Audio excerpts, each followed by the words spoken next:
A couple of weeks ago, I asked you guys for questions. Anything you want to ask, and my god, the reception that I got something like 80 questions. So here we go. Today what we're going to do, a little bit of an AMA style video. I'm going to go through these questions and I'm going to answer them completely off the cuff, off the top of my head. You're going to get my hot takes on these. So no preparing here, everything random. For the format today, I think what we'll do, I will speak for about half hour, something like that, get through as many questions as possible, try and answer as much as I can, and no doubt, just because I have so many, I will have a whole bunch left for you later on. So we're going to go through this. We're going to make sort of a mini-series, Ask Off Meta Musings, anything that you like related to Warcry or the hobby or anything along those lines. If you have any questions of your own, you can slap that down in the comment section below. Eventually, I'll get through it all, I hope. Okay, so question one is from one of my Patreons, Eggy Wegs. Do you think that with the recent update and apparently good hands that we're in with the dev team, is Warcry in a healthy enough place to warrant just further seasons of releases with occasional updates, or do we need a new edition regardless? I think that's a very interesting question. My answer would be, why would you want a new edition in the first place? If we look at Games Workshop's history doing things like this, let's take the recent 40k updates, let's take the Age of Sigmar updates, all that kind of thing. What Games Workshop usually does when they release a new edition of the game is update the rules, usually so dramatically, especially recently. Previously in old like 40k and Age of Sigmar, Warhammer Fantasy, they never used to do this, but they tend to massively update the rules so it's almost unrecognizable as a game. And I don't think that we necessarily want that for Warcry. I'm a big fan of the current rule set as it is.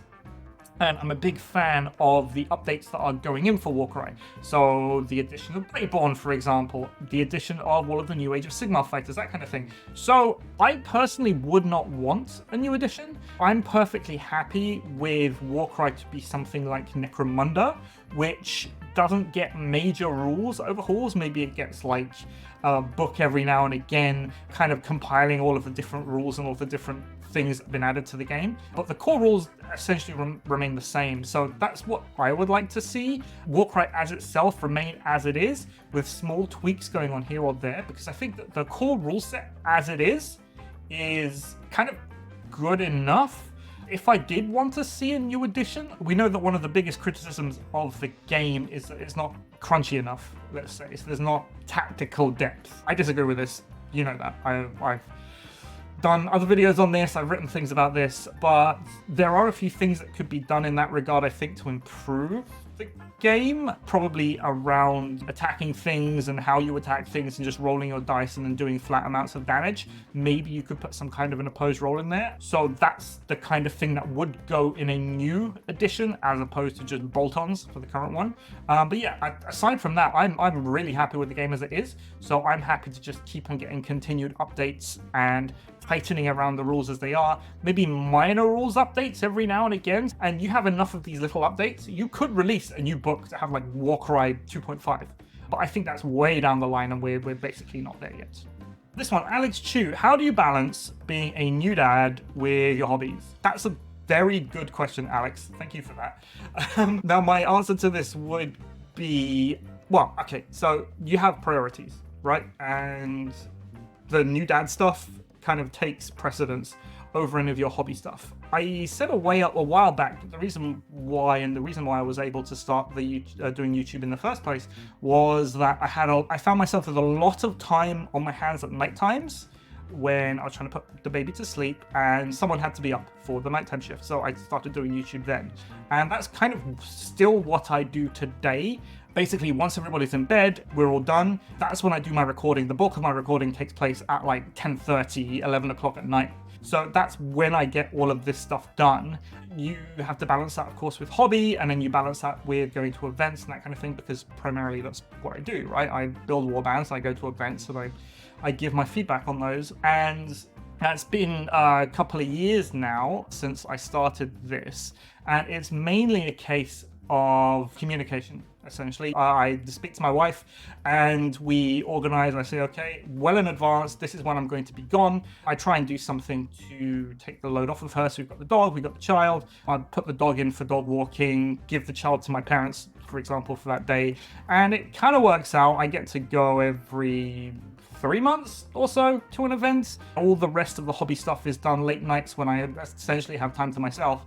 And that's basically how I do it. I think the takeaway is everything in moderation. Make sure that you have your priorities in order, and if it means that your hobby takes a little bit of a backseat for a while whilst you're dealing with the family side of things, that's absolutely fine. But I did write an interesting article actually over on my blog. I'm going to put the link up there, basically talking about if you are a new dad or a new parent in general, you still need your hobbies. The reason why you need your hobbies is because it's good for your mental health. It helps take some of that strain away from all the sleepless nights and all of the arguing that you might do with your partner and all of this stuff. I think it's very important to have hobbies on both sides of things for you and your partner, and it's very important for you to give your partner that space to do their hobby, up to a certain extent, of course, because you have responsibilities, and for them to do the same for you. So yeah, go check that out. I think that's that might be worthwhile and might answer your question a little bit more in depth. Next one, Zongoen. Which Bladeborn fighters do you think make good starting points for a warband, and how would you expand them? Right, I did a video on this. There's a link. The link's up there for you. Which Bladeborn fighters make good starting points? I think that any of the Soulblight Gravelords Bladeborn, I think, are very good. Stuff like Zondra's Gravebreakers, I think they're called. The Electric Zombies. Sons of Velmorn still, despite them getting hit, I still think they're very good and very valid starting points for a warband. Of course, if you wanted to go Order of Azir, you could bring Haskell Hexbane and Hexbane's Hunters. Most of those pieces make very good cores or very good bolt-ons for another warband. So you could bring like Haskell, Pock, the guy with the axe, and the two dogs, and that's pretty good. You can kind of slot that into anything else. So that's where I would go for. On the Chaos side of things, I've seen a lot of people do things with Philim's Pandemonium, using that as a core of a warband, which is pretty nice. Phylax, our guy Demetrios, he took that to an event recently, and he did pretty well with that. He was taking that out of Slaves to Darkness and using that as a core, using all the teleporty tricks, so that's pretty good. Out of Destruction, of course, you've got the classic old, take Hrothgorn's Man-Trappers. You can take Hrothgorn, you can take his Noblars, and you can expand out that way. I think the other Cruel Boy, the new Cruel Boy warband, whose name just escapes me, that's been seeing a lot of play also. Unstable Vampycat asks, thoughts on creating your own terrain and what guidelines to follow for playability? Any advice for gameplay in tight corridors? Right, so when you are building terrain for Warcry, you need verticality and density. Those are the two things that I would go for. So I wouldn't go 40k style terrain, which is big blocks of impassable terrain. That's not what we want. We want things like ruins with multiple floors, we want things with platforms, things with gangways, stuff that you can clamber over and through.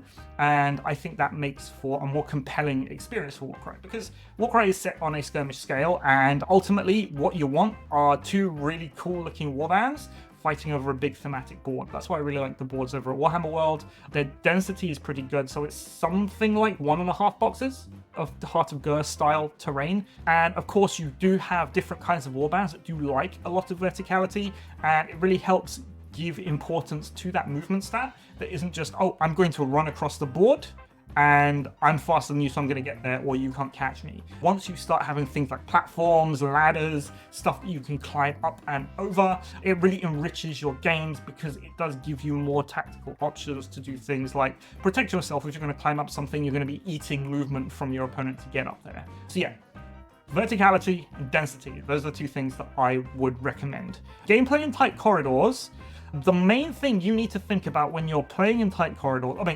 one, you can play Nighthaunt, so play Nighthaunt, ignore those corridors anyway, it doesn't matter. If you don't have Nighthaunt, abilities that allow you to ignore intervening models, say moving as if you were flying or jumping over or anything like that, become really invaluable. You didn't specify if you were playing Catacombs or normal. If you're playing Catacombs, the walls are basically fixed and you can't go through them unless you're Nighthaunt and use a triple.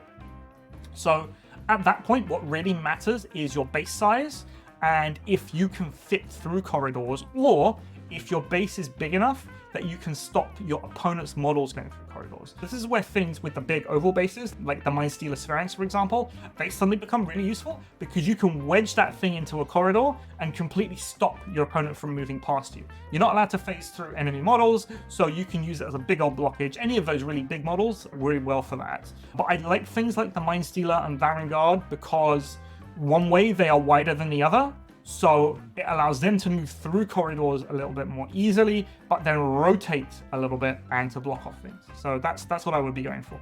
Next up, OK Blackberry 6853 asks, if I have the opportunity to remove one model from the game, which one? That's a good question. I don't want to take the obvious answer and say the Chimera, because there's kind of this weird gentleman's agreement now where nobody kind of plays it and it's frowned upon anyway. So a lot of the monsters have kind of been removed from the game by default. I think on a more recent note, it would probably be Vexmore. Now, I know Vexmore is new and there's a lot of hype around Vexmore and how he's apparently the new hotness and he'll kill everything or do whatever. But I would remove him for the reason that he's swingy in all the bad ways. If once you start to play him and you played with him quite a bit, you find out that he basically either does everything or he does nothing. And because of that, he's really hard to points cost properly. He's got that massive 5-10 damage profile, which you can bless up to give him more attacks, and he uses a double, gets more attacks off the back of that. So 3 attacks, on average, we're doing 10 damage, or he could just pop off and do 30 damage. I don't think that's necessarily healthy. I would prefer if he was a little bit more expensive, with maybe a couple more attacks, but some of that damage toned down to turn him into a more... well, on one side, a more reliable fighter, but on the other side, less of just, oh, I'm playing Chaos, so I'm going to take him because he's so cheap. Again, nothing to do with the knee-jerk reaction of, oh, Vexmore's broken, but more to do with what he actually does in-game. I've noticed 58% of you guys are not subscribed, so here's my call for you. If you like what you see and you want to see more videos, please don't forget to subscribe. It costs you absolutely nothing and it helps me out a ton by helping me get noticed more on YouTube and helping me get my videos out to more people. And also, if you want to give me some more support and you want to throw that my way, you can join me over here on YouTube as a member, you can join me over on Patreon, and you can join me over on Streamlabs. Either way, you're going to get to see behind the scenes content, you're going to get to see stuff before it even comes out on YouTube, and you're going to have a little bit of a say into the kind of content I'm creating going forward. Yeah, let's go. Let's take a look at your questions and let's see how many we can do. Partisan Nick asks, how can elves be fixed? Okay, this is a big question, a very big question, and I've given a lot of thought to it. So, what are the problems with elves? They're relatively expensive, and they have a low amount of wounds for what they get, and they have a low toughness. So we're talking toughness 3, your basic elves are usually 8 wounds, and your basic elf is looking probably something like 65 points. There is, now the easy answer to this is just, oh, give elves a points break and they'll be a little bit better. The problem with doing that is if you have a 65 point elf that's near unplayable, giving it something like a 5 point or a 10 point points break just because they got 8 wounds and toughness 3, you don't know the impact that could have on the game. It might be overwhelmingly oppressive, especially when you combine it with things like allies and things like Bladeborn and whatever. You may just end up in the case that your elves are so cheap that you can build these massive warbands that you wouldn't be able to build otherwise. So how would we fix them? One of the criticisms of elves anyway is that they don't live up to that Tolkien-esque elf idea where they're extremely powerful, extremely fast, they can do all sorts of things. So I think messing around with their damage profile might be an interesting thing. At the moment, what they tend to do with elves is they have like 4 attacks at strength 3 doing 1-3 or 1-4 damage. So it makes them very vulnerable to counter. What you could do is give them less attacks, but a higher strength with, again, low base damage, but high crit. So if they crit, they do very, very well, but it allows them to get that damage on a little bit better, makes them a little bit less susceptible to counter. That's one option where you can go. Another option might be on the reaction side of things. So if you imagine elves, the way you think about them, they're supposed to be very quick. They're supposed to be able to evade and block attacks. So if you took elves and miniatures with the elf profile in general, you could give them the kind of reaction where they get to sidestep crits, something like the Lizardman Starborn reaction. That might be interesting, turning 2 crits into normal hits. That would allow them to survive a little bit longer.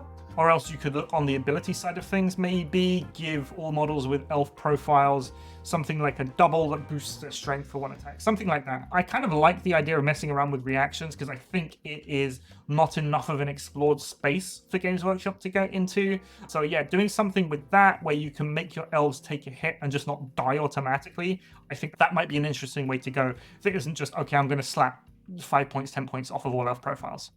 Next one, Jamuel Saxon 94 asks, what's the best single box warband, bespoke warbands only? So I think there are a couple of answers to this.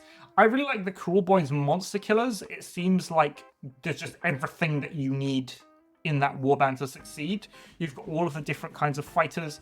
All of them are useful, so I think they're pretty good. I also think that the Vulcan Flame Seekers, for very similar reasons, as a self-contained warband, they kind of have everything that you need and everything that you want.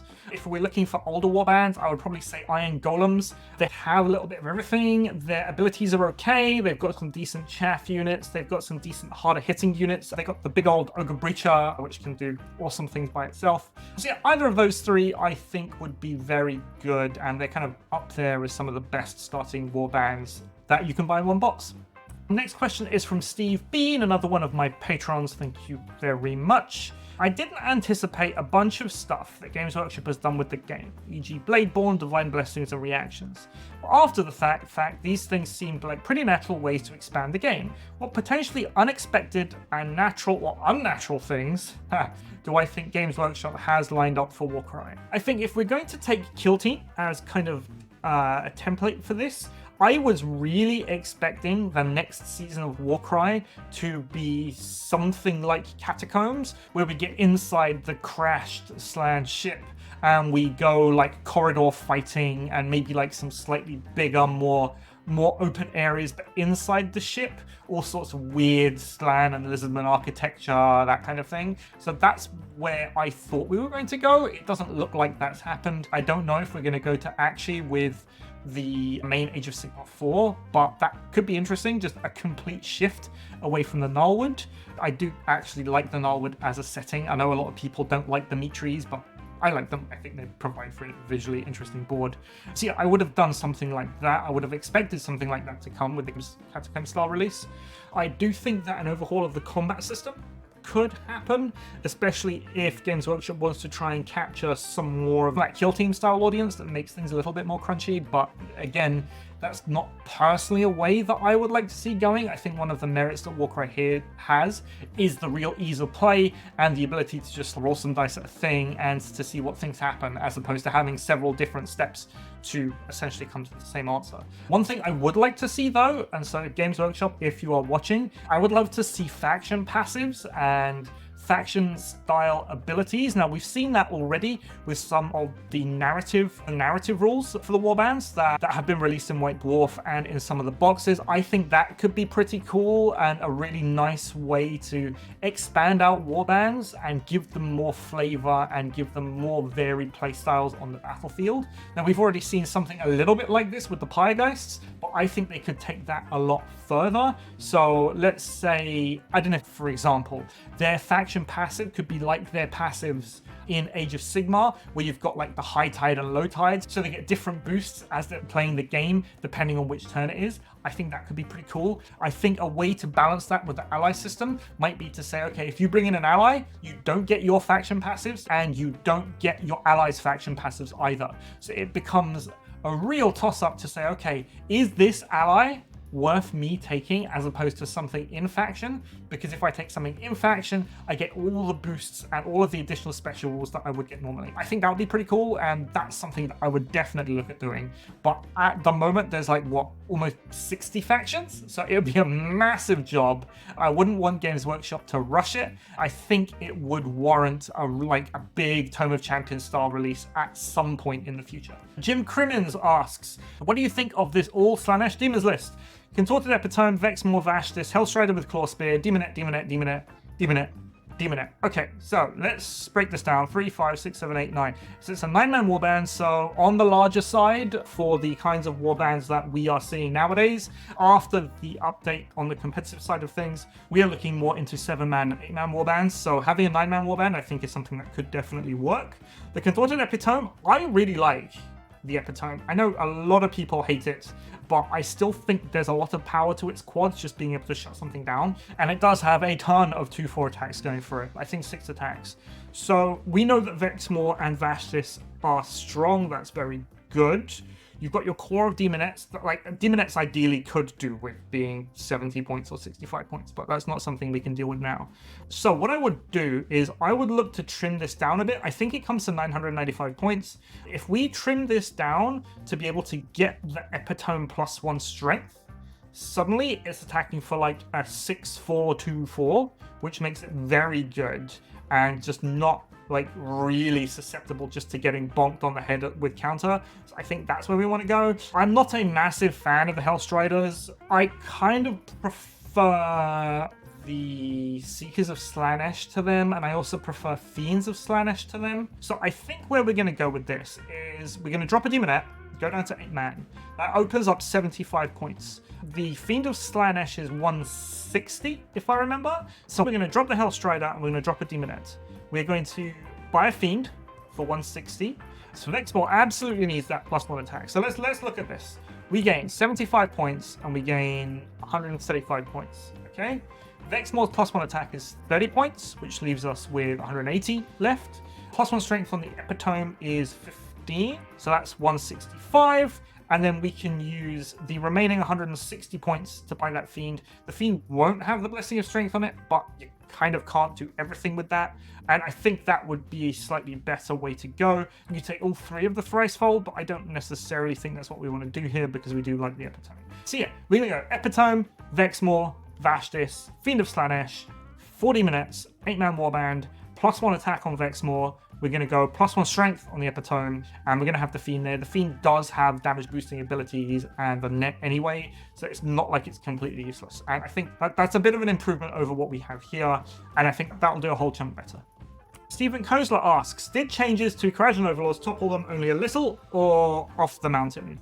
I don't think they are dead. I've said this elsewhere. I do not think they are dead at all. I think they are still very usable, Kharadron Overlords. I just think that old build that they used to do, so the Fight for Profit character, a couple of Aether Cannons, and a whole bunch of guys, I think that build is dead, specifically.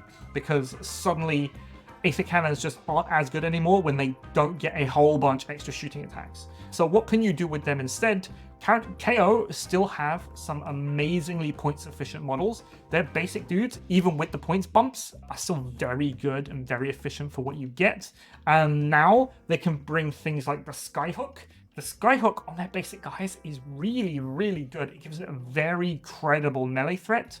They still have things like the Mizzen Master, which yes, it's a glass cannon, but it's a glass cannon. It'll hit things, it'll kill things. They still have the Arcanaut Admiral. It has taken a bit of a points boost, but it's still hitting very, very hard. They still have these fighters and they still have these things that make them pretty good. So I wouldn't say they're S tier anymore. Definitely not. I still think they are probably A or B tier. I think in the tier list that me and Toast did, we slapped them in B tier, and I think that's a fair place for them. What that means is that they still have the ability to go out and win events. It just won't be as easy as they did before. Okay, that's all the questions that I have time for today. I'm going to do some more of these. I have a whole bunch more questions that you guys have asked, so I will be happy to look through them. Maybe every couple of weeks I'll do that. If you got any questions for me, you can put them down in the description below. I will get to them and we will answer them. As always, this has been Off Meta Musings. I've been Itan, and I'll see you next time.